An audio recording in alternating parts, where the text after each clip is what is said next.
A California fisherman found the perfect boat in Canada.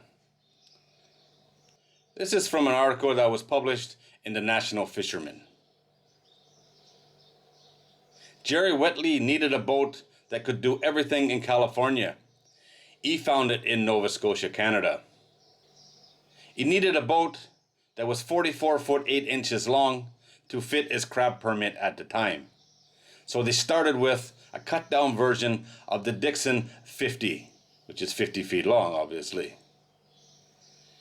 It took a long time to build because we kept changing it. We widened it once, then we saw another boat we liked, so we widened it again. We measured our crab pots and figured out how many we wanted across the boat, and if we wanted to get all 400 on, and that's what we went with. In the end, Dixon built a boat 28 foot 6 wide, so 44 by 28. But then we calculated the weight of the traps, and with the lobster style boat we were building, we would have been underwater. So we raised the deck a full 3 feet. Whitley noted that raising the deck increased the hold capacity by a factor of 10. It's built to hold 82,000 pounds of crab, but so far the most they've caught is just over 50,000 pounds. While many fishermen choose engines for speed and power, we opted for endurance and longevity. We chose a Volvo Penta D16. They can be 1,000 horsepower, but we ordered the 600 and tuned it so it's running at 70% of its load at full throttle. The Volvo offered us a 10,000 hour warranty, so we had to do it. It costs more to fix, but so far we haven't seen a mechanic. The engine has a 4-to-1 reduction gear, turns a 4-inch shaft, and has a 52-inch propeller. Anyone who has pounded head-on through the chop in a super wide Novi knows that it can empty the strongest stomach. But the boat is built to be fully tanked for crab, and when it is tanked, it takes a pounding. When we widened the boat, we didn't widen the bow. That stayed the same, so the hull is shaped kind of like a wave-piercing wedge. Besides crab, Whitley uses the Pacific bully for several fisheries. We fish black cod with long line pots, the big 4x6 ones, so we have a hauler for those.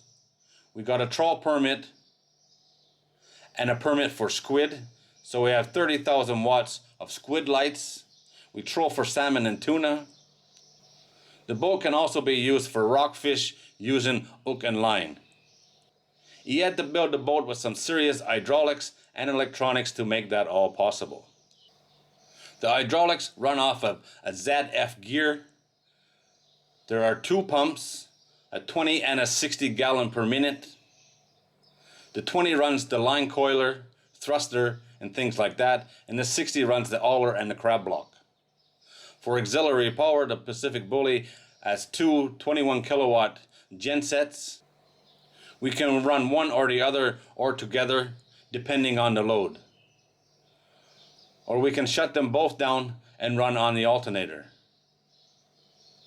We got 4 panels, 110, 220, 12 volt DC, and a 24 volt DC. Among other things, the gensets run a 20-ton refrigerated seawater system. They're all electronic with diagnostic system that tells me what's wrong if something goes wrong. With permits for a wide array of fisheries, Whitley has to equip the Pacific Bully with an equally wide array of electronics. He said the Wheelhouse looks like it could be an airplane or a spaceship. Well, markets for crab and other seafood have seen low prices for the boats. Whitley is coping with that by marketing his own products.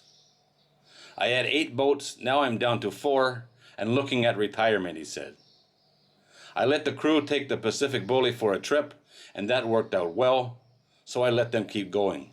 I jump on the boat for the crab opener or if they need an extra man. But we're doing our own brokering now, no middleman, and that works out well too. I'm buying from my boats, but paying higher prices than anyone else. Owning boats and brokering seafood means long hours, but for Whitley, it's a business model that's working for him and his crew, and the Pacific Bully is the right boat for the job. This is an awesome story. It took them years to get this done. It started in 2016.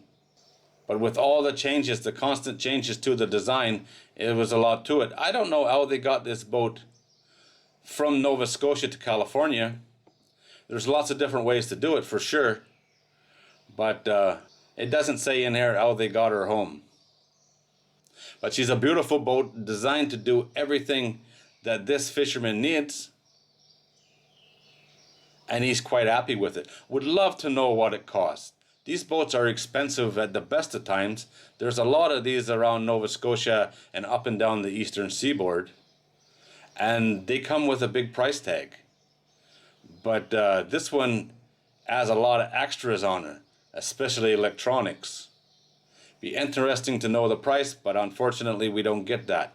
But she's a beautiful boat and should last for many, many years if she's taken care of. And I suspect she's being well taken care of.